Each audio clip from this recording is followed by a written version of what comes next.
नमस्कार. आता सणांची रेलचेल आहे. उद्या नागपंचमीचा सण आहे. श्रावण महिन्यात सगळे सण असतात.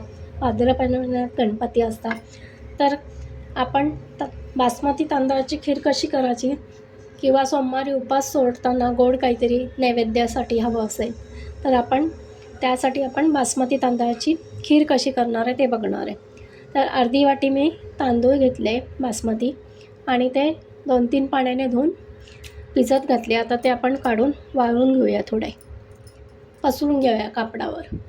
हे बघा, तांदूळ असे स्वच्छ निथळून आपण कॉटनच्या कपड्यावर असे पसरून घ्यायचे, म्हणजे त्यातलं पाणी त्या पहिला फडक्यावर अब्झॉर्ब होईल आणि थोडेसे तांदूळ कोरडे होतील. आता आपण तांदूळ सगळे घेतलेले आहे ते मिक्सरमध्ये टाकले आणि ते मिक्सरमध्ये बारीक करून घेऊया. हे बघा, आपण तांदूळ असे छान बारीक वाटले आहे. त्यामध्ये आपण हे 6 बदाम भिजवून घेतलेले होते ते बारीक करून तुकडे करून याच्यात टाकू आणि थोडं पाणी घालून परत पेस्ट करूया. आता आपण कढईत साजूक तूप घातलं आहे आणि आता ही काजूची आणि तांदळाची पेस्ट घालणार आहे. आता आपण याच्यात थोडंसं ड्रायफ्रूट टाकूया, बारीक कट केलेलं.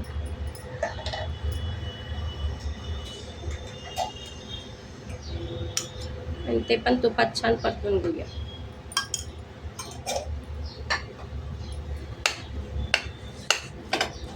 त्याच्यावरच आपण छान परतून घेऊया.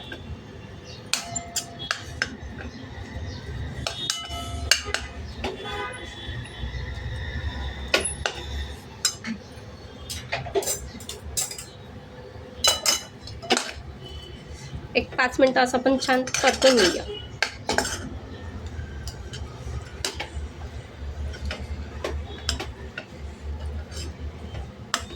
हे तुम्ही कुठल्याही सणांना किंवा उपवास सोडायला पटकन अशी झटपट होणारी खीर आहे. ही नागपंचमीला पण आपण आज करणार आहे. आणि उकडीचं नैवेद्य हे अगोदर आपण आदल्या दिवशी करून ठेवायचं आहे, सगळं मिक्सरवर वाटून ठेवायचं आहे, कारण नागपंचमीच्या दिवशी आपल्या दळाचं किंवा कापाचं नाही आहे म्हणून. आता यामध्ये आपण दूध घालणार आहे अर्धा लिटर. हे बघा, हे सगळं असं व्यवस्थित एकत्र करून घ्यायचं आहे आपल्याला. तांदूळ पण असं मॅश करून घ्यायचं आहे. आणि आता तांदूळ एक 5 ते 10 मिनटं शिजवून घ्यायचे. दळल्यामुळे तांदूळ पटकन शिजतात.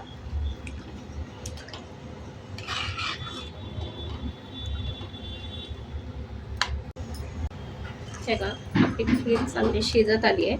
आता आपण त्यात पाऊण वाटी साखर घालणार आहोत आणि वेलची फ्रेश कुटून टाकायची, म्हणजे त्याचा सुगंध छान येतो. एक 5 मिनटं साखर वितळली की आपली खीर तयार. अशी घट्ट छान खीर तयार होते. आपण जशी कणिक भिजवतो तशी कणिक भिजवून घेतली आणि पोळी लाटून घ्यायची आपल्याला.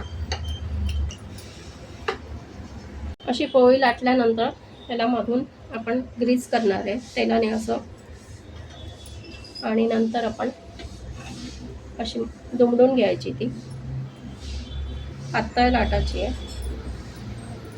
परत इथे पण आपल्याला मधल्या भागाला तेल लावायचं आहे आणि परत अशी फोल्ड करून अशी चौपदरी कानवले करायचे.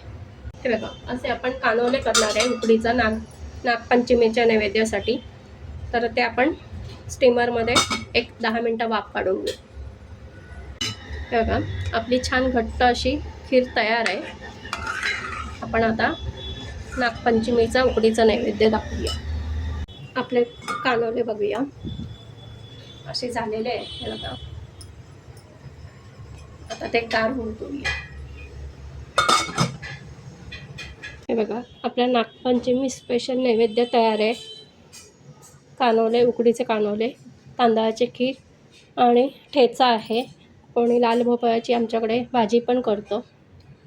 असा खानदेशी हा मेनू आहे.